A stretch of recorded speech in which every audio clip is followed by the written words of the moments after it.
Baik, bismillahirrahmanirrahim. Selamat siang, Assalamualaikum warahmatullahi wabarakatuh.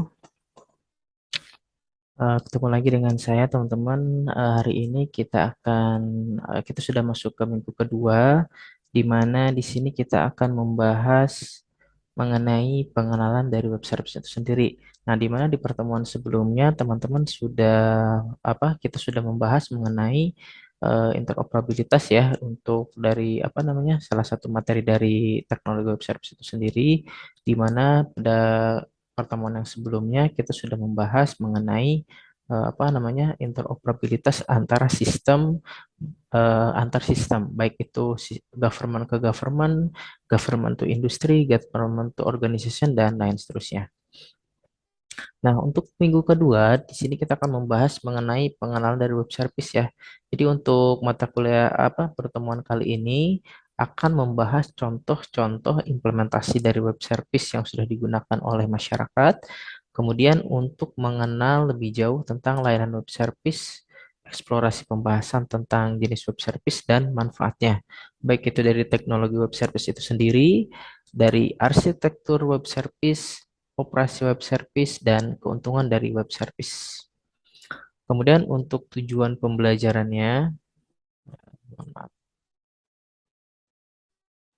tujuan pembelajarannya, nah, dengan mengikuti pembelajaran ini, mahasiswa diharapkan mampu yang pertama mengenal berbagai layanan web service di tengah-tengah masyarakat, kemudian yang kedua memahami layanan web service, mampu melatih pembuatan layanan web service, dan yang ketiga melatih atau mencoba membuat layanan web service XML, SOAP ataupun WSDL.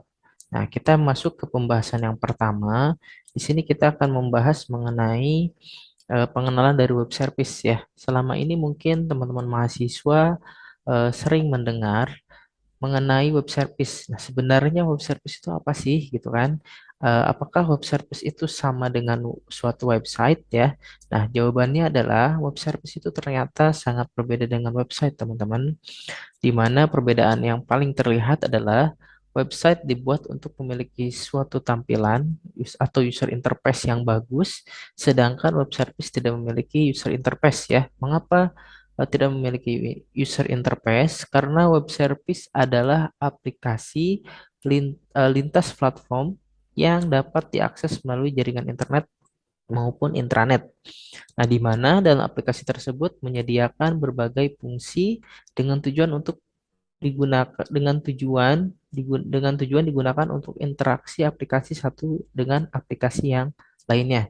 Nah, mirip dengan interoperabilitas. Nah, karena di operabilitas kan sistem ada contoh sistem yang terintegrasi, yaitu sistem pemerintah dengan sistem pemerintah atau government to government ya. Ada sistem pemerintah dengan organisasi ataupun government to organization ya, dan lain sebagainya. Nah, kemudian web service dapat diartikan juga sebuah metode pertukaran data tanpa memperhatikan di mana sebuah database ditanamkan, dibuat dalam bahasa apa, dan sebuah aplikasi yang mengkonsumsi data, dan di platform apa sebuah data itu dikonsumsi.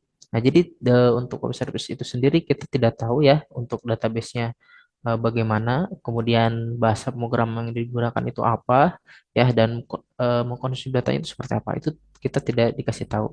Nah, web service mampu menunjang interoperabilitas ya tadi ya. Jadi dapat melakukan pertukaran data dari suatu sistem ke sistem yang lainnya.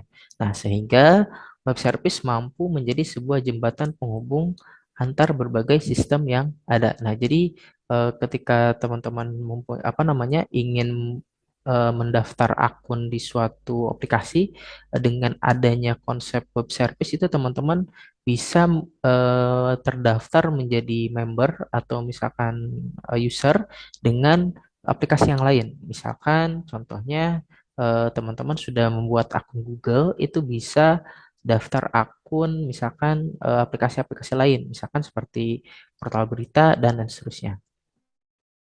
Nah, kemudian di sini website pada umumnya digunakan untuk melakukan respon dan request yang dilakukan antara klien dan server.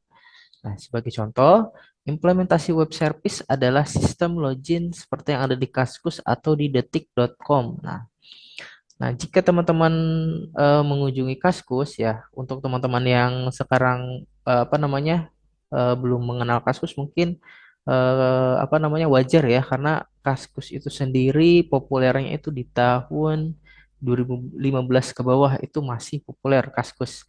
Nah, ini untuk contoh ya jika teman-teman mengunjungi situs Kaskus ya maka teman-teman akan menjumpai sistem login yang dapat menggunakan akun Facebook, Yahoo, ataupun Twitter. Nah, jadi teman-teman itu tidak usah mendaftar di Kaskus ya, tapi teman-teman sudah bisa terdaftar menjadi member Kaskus dengan menggunakan akun seperti Facebook, Yahoo, ataupun Twitter.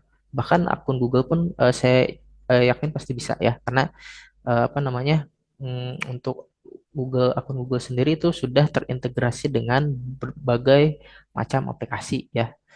Kemudian dengan kata lain ya teman-teman itu dapat bergabung dalam komunitas Kaskus atau istilah kerennya Kaskuser ya karena zaman dulu Kaskus itu memang sangat populer.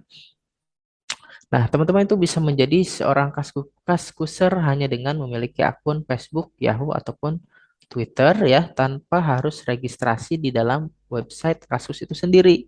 Nah, jadi eh, keuntungannya, jadi ketika kita sudah mempunyai suatu akun ya, contohnya misalkan Google, Facebook, ataupun Twitter ya, teman-teman itu bisa mendaftar menjadi member di suatu website-website tertentu ya.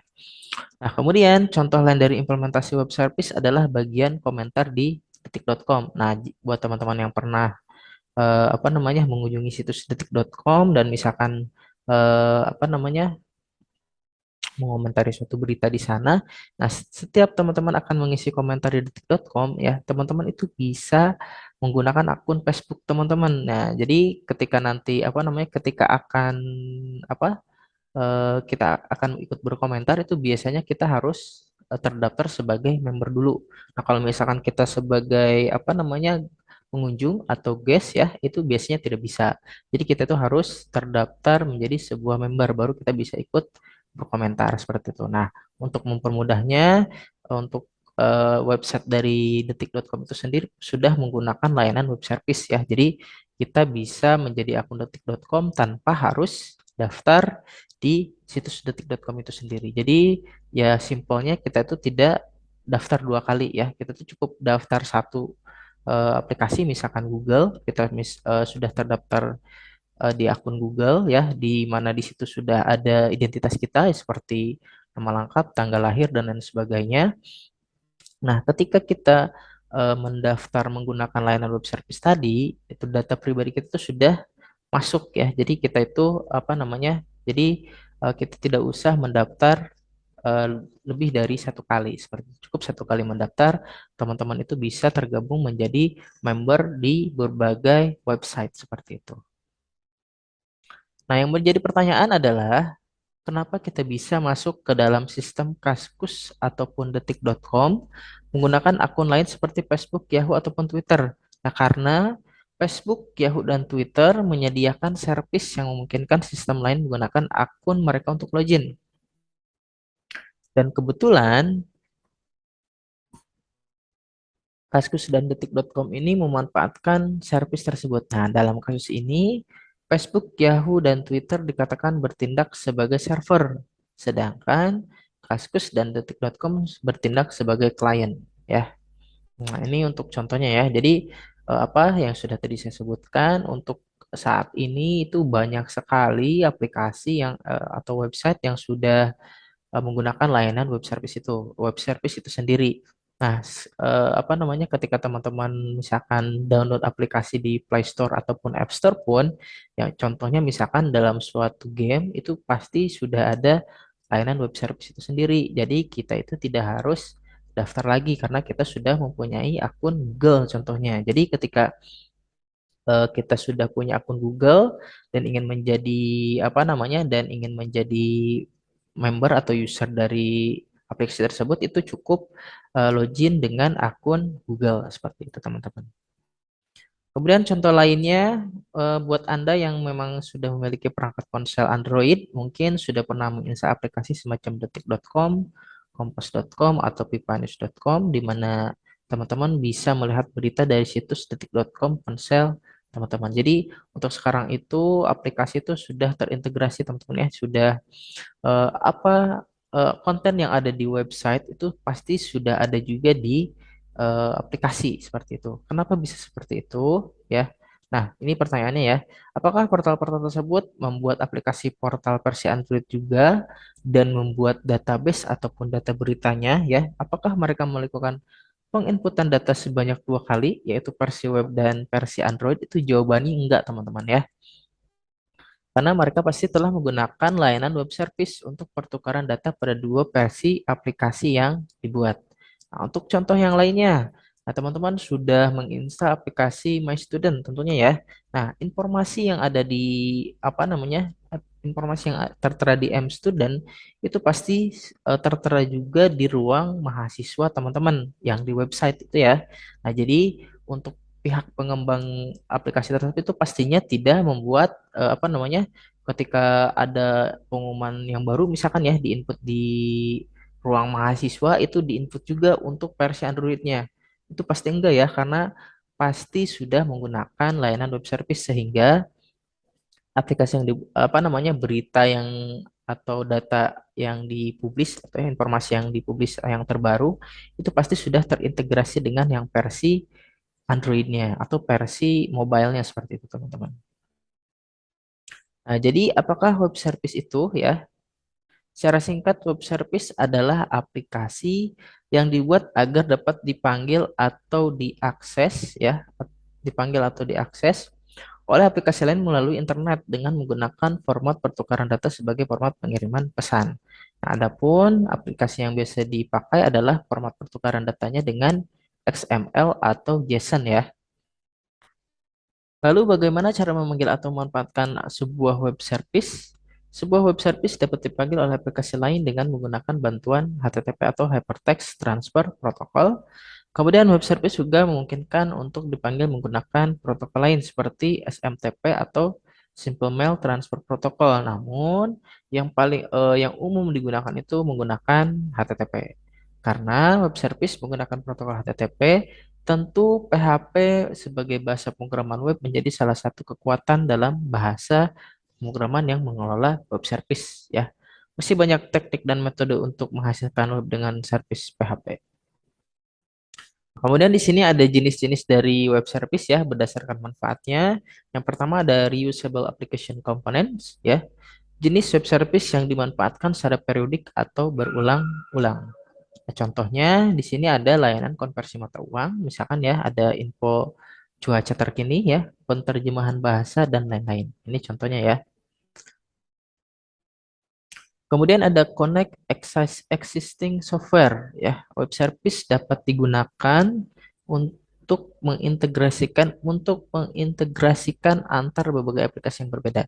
Nah, contohnya aplikasi traveling sudah diintegrasikan dengan aplikasi pemesanan hotel ya, kemudian wisata, rental kendaraan, dan lain-lain. Meskipun dengan platform, lokasi, dan pemrograman yang berbeda-beda, seperti contoh di bawah ini. Di sini ada contoh tiket.com ya, di sini kita bisa booking hotel ya, kita bisa booking apa namanya tempat wisata dan lain-lain. Kemudian teknologi pendukung web service ya, dalam pengoperasiannya web service menerapkan 5 komponen ya atau teknologi yang mendukung kinerjanya. 5 komponen tersebut adalah ada XML ya atau kepanjangan dari Extensible Markup Language ya, merupakan standar untuk markup dokumen yang disahkan oleh W3C atau World Wide Web Consortium. Kemudian XML mendefinisikan sintaks yang umum digunakan untuk markup data secara sederhana. XML menyediakan format standar untuk dokumen komputer. Format ini cukup fleksibel untuk disesuaikan dengan domain yang beragam seperti website, pertukaran data elektronik, grafik vektor, hierarki, serialisasi objek, remote procedure call atau RPC, dan sistem voicemail. Ya, ini berdasarkan sumber dari Harold dan Mintz pada tahun 2002. Kemudian XML merupakan bagian penting dari pengembang yang ingin membangun web service. Nah, XML itu berbasis teks, teman-teman, sehingga bersifat platform independen. Sifat ini membuat pertukaran data antar platform menjadi memungkinkan ya. Jadi misalkan dari mobile ke website itu mungkin sekali ya. Contoh untuk apa namanya dokumentasinya seperti ini teman-teman ya, untuk dokumentasi dari XML itu sendiri. Kemudian yang kedua ada SOAP atau Simple Object Access Protocol, adalah sebuah protokol berbasis XML menyediakan cara standar untuk memaketkan pesan. Ya, ini berdasarkan sumber dari Capel dan Jewel ya tahun 2022. Kemudian SOAP mendefinisikan cara dalam enkapsulasi dan pertukaran pesan. Nah, dokumen XML yang terdiri dari komponen yang pertama itu SOAP envelope ya, mengidentifikasi dokumen XML sebagai SOAP message.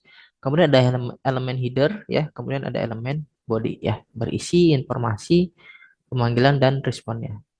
Kemudian ada elemen fault ya, berisi error yang terjadi saat pemanggilan diproses. Di sini ada contoh dokumentasi SOAP message dokumen XML yang terdiri dari komponen di sini ya. Jadi ada envelope ya, ada header, body, ada fault.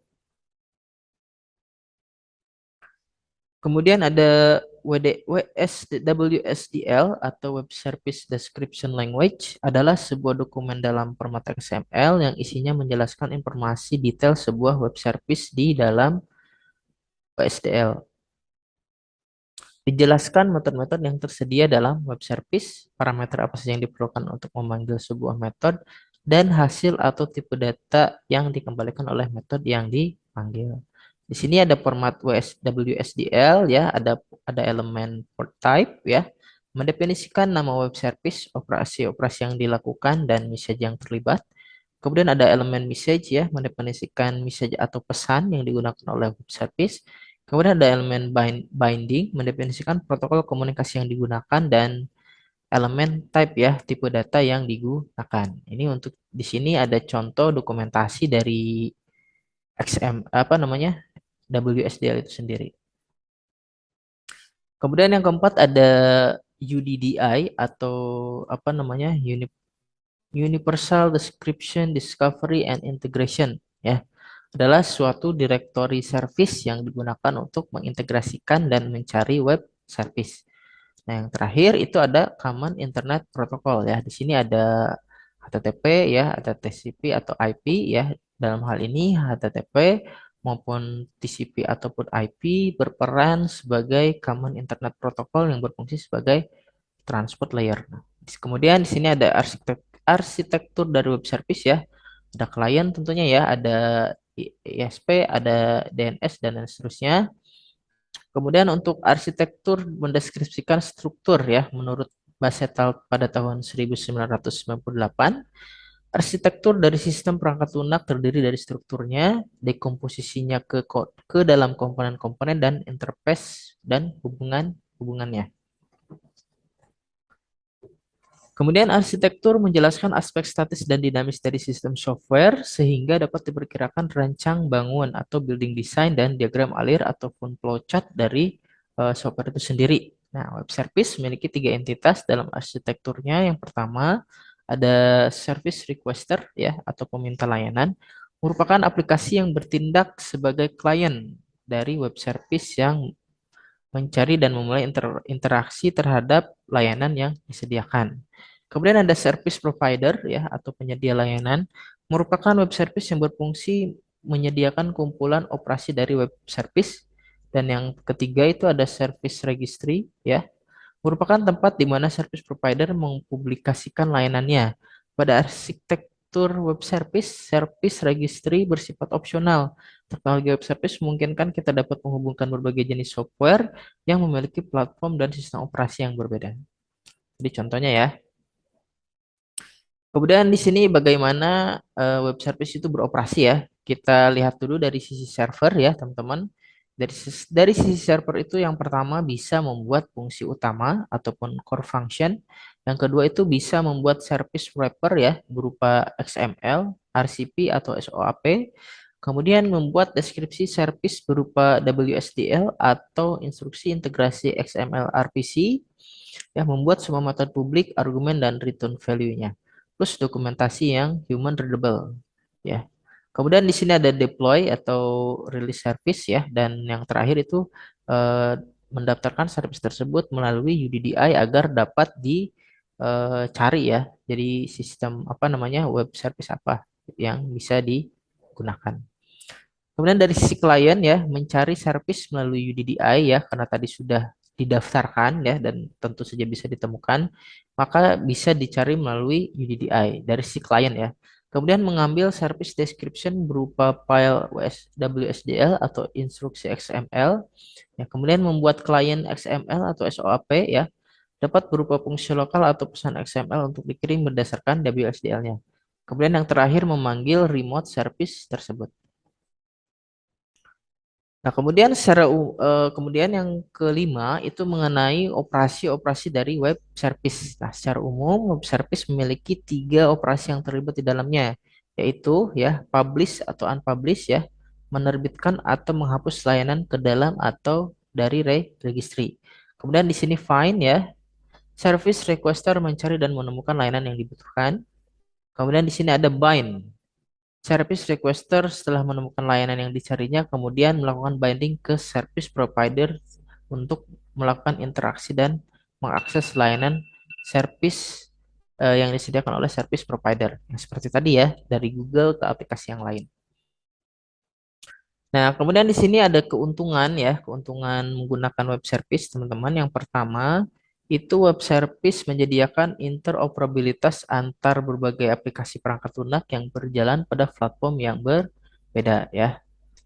Kemudian web service menggunakan standar protokol yang bersifat terbuka. Kemudian yang ketiga, web service mengizinkan penggunaan kembali service dan komponen di dalam di dalam suatu infrastruktur. Dan yang keempat itu web service dapat secara bebas digunakan ya. Dengan demikian memudahkan suatu pendekatan terdistribusi ke pengintegrasian aplikasi. Kemudian di sini ada kerugian ya, kerugian dari menggunakan web service.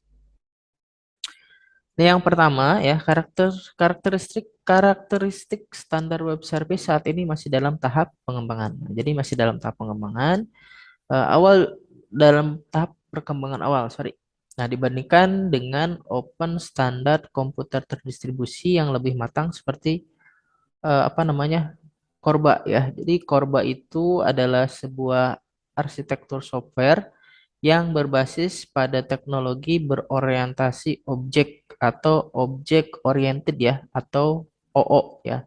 Jadi belum object oriented programming ya, jadi masih object oriented. Nah, dengan paradigma client server. Jadi sama ya.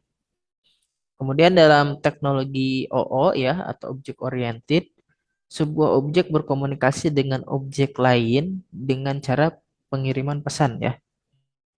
Sebetulnya sama dengan web service itu tadi sendiri. Nah, kemudian web service dapat saja memiliki performance atau kinerja yang lebih lemah dibandingkan dengan pendekatan komputasi terdistribusi seperti RMI, Corba ataupun DECOM. Ya. Nah, ini merupakan suatu trade-off yang umum ketika memilih format yang text based ya. Jadi itu pertukaran yang apa namanya setimpal ya. Kemudian XML dengan tegas tidak menghitung antar tujuan desainnya baik singkatan dari penyandian maupun efisiensi dari uraian. Oke, mungkin itu saja yang bisa saya sampaikan teman-teman. Untuk lebih lanjutnya kita berdiskusi di grup saja ya karena untuk penggunaan Zoom itu sendiri terbatas waktunya. Mungkin sekian penjelasan dari saya. Mohon maaf jika ada kata atau sikap yang kurang berkenan. Untuk selebihnya kita diskusi saja di grup. Bila topik wal hidayah. Wassalamualaikum warahmatullahi wabarakatuh.